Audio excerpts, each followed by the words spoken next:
Hi, I'm Chef Gail Sokol and welcome to my kitchen. Today we're making 2 brownie walnut tarts. And we're gonna make them in a rectangular false bottom tart pan. They're awesome. You could serve it as a centerpiece for a dessert table for the holidays and decorate it. Drizzle it with all different chocolates, all different colored chocolates, or just dust it with confectioner sugar. It's simple, it's easy, and it bakes up fast. But before we get started, I want you to click that notification button. I bet you knew I was going to say that because I want you to become a subscriber. I don't want you to miss any of my tips or videos because they're pretty awesome. And I love having you with me in my kitchen. It's a lot of fun. All right, brownie walnut tart. We are preheating our oven to 350 degrees Fahrenheit. And I have sprayed 2 13.5 by 4.5. So they're 13.5 by 4.5 fluted false bottom tart pans. And I have really sprayed them well with nonstick cooking spray, oil, whatever you want to do. And I have put them on foil lined sheet pan just in case anything drops through and leaks. You don't want that leaking on your oven. Now, the first thing I did over a double boiler, and I'm going to take it off my double boiler, is I heated a couple inches of water in a big pot, and then in a heat-proof bowl, I put 1/4 cup of oil, 4 tablespoons of unsalted butter, and a cup of semi-sweet chocolate chips over the water. When it came to a simmer, I took it off the heat and I put this hot heat-proof bowl with all our good stuff in it, the oil, the butter, and the semi-sweet chocolate chips over it, and I stirred it with a whisk. I whisked it until everything melted really nicely. And what's great is this is our mixing bowl. No more other bowls except for our dry ingredients. So before we add anything else, I'm going to mix my dry ingredients up. And in this case, this is 1/2 cup of flour, all-purpose flour, plus 2 tablespoons, 1/4 teaspoon of kosher salt. I like kosher salt in brownies. I like the larger crystal. I just do. Call me crazy. I love it. And 1/4 cup of unsweetened cocoa powder. Because there's no chemical leaveners like baking soda, you can use Dutch process, you can use regular natural unsweetened cocoa powder, either one. All right, and I'm going to whisk that up. And that's all ready to go, so I'm all set. All right. And what I'm going to add now is 1.5 cups of granulated sugar, and I'm going to put that right into my my chocolate mixture and my oil and my butter. And I do add oil and butter because I like the crinkly, crackly top that happens when you mix that combination up with the sugar. It really makes a nice crinkly top. I'm going to take 3 large eggs, and I'm going to add one at a time just to get them broken down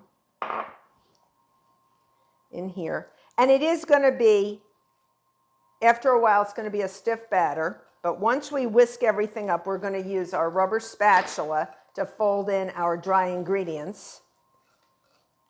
So there's no flour in here now, so we don't have to worry about building any gluten and making a tough brownie, so I can just mix as I want. I'm going to add another egg. Keep mixing it. So the first thing I do is go right through that yolk and then get that blended in. All right, it doesn't have to be homogeneously in, but good enough. And then add your last one. All right. Then I'm going to break up that yolk. Ooh, that was a tough yolk to break. But we broke it. We did it. And now once that's done,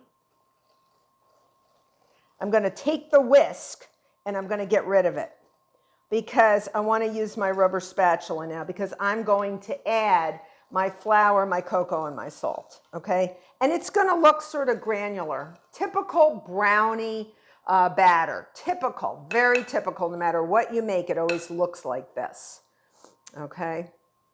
And this one's very chewy and very gooey and yummy. You'll see, it's delicious. So I'm just going to go around.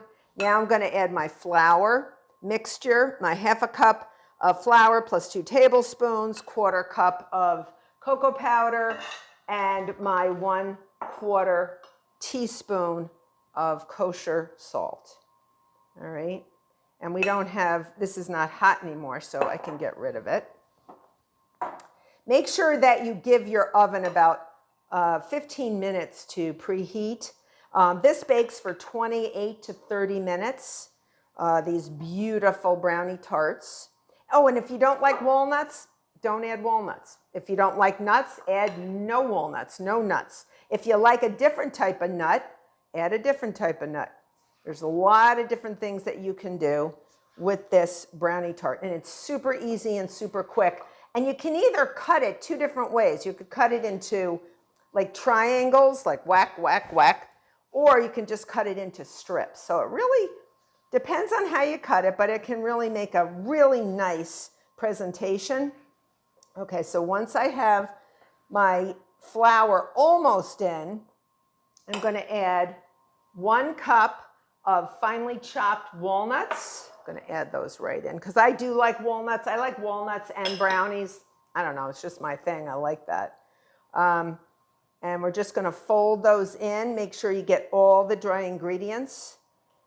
And then I'm going to add 2 cups of semi-sweet chocolate chips, but mini chips.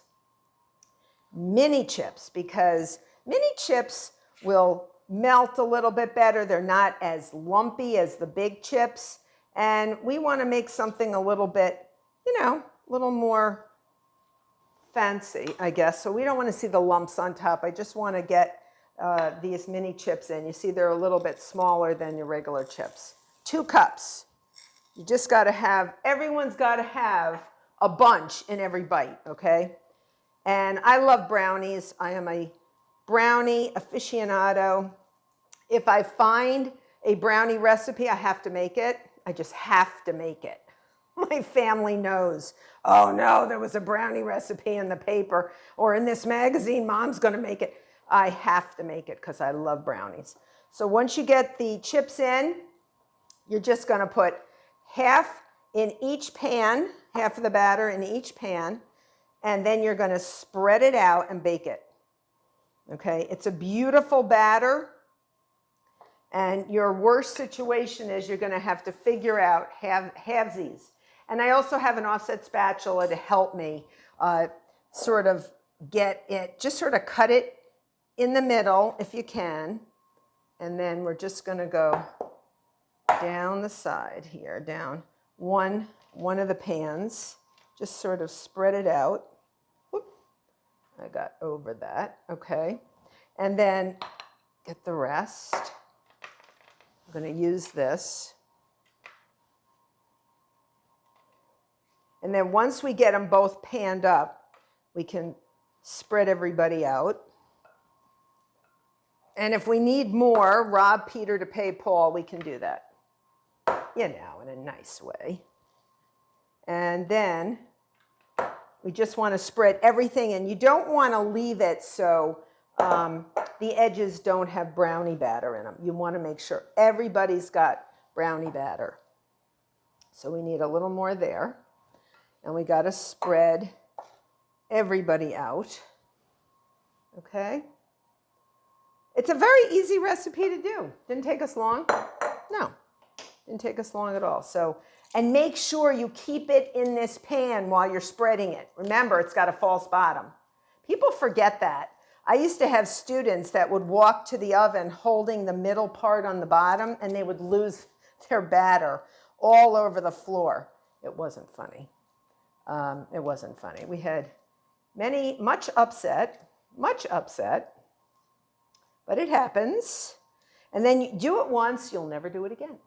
You'll never do it again because no one wants to clean that up. And remember, there's no chemical leavener, so it's really not going to puff up that much.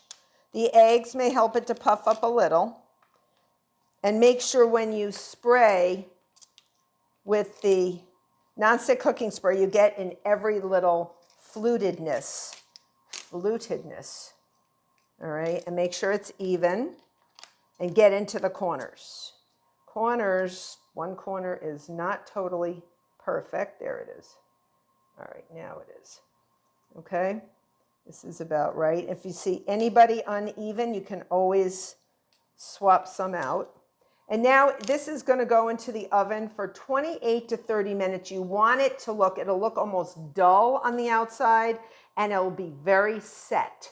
If it's a little, when you push on it and your finger goes right in and it's really gooey, that means you're going to have really nice fudgy brownies. So take this out of the oven and let it chill and you will have gorgeous brownies. I'll see you back after 28 to 30 minutes.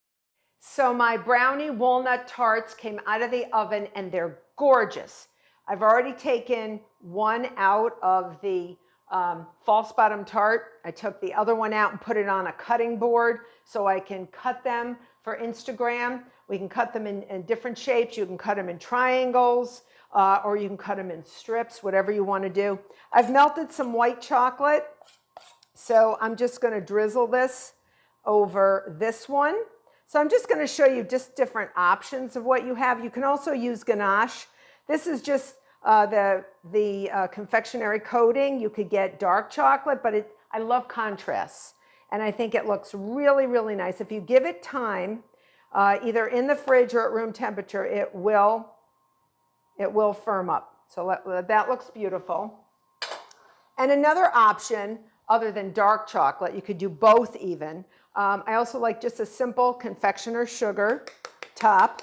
And then you could slice this and serve this with vanilla ice cream, a little whipped cream. You could even warm it up a little before. Look how beautiful. This just screams celebration, holiday, anything you want to use it for. It's outrageous. I hope you make this beautiful brownie walnut tart. And it's a twosome because it comes together in twos. And I hope you become a subscriber. Till next time.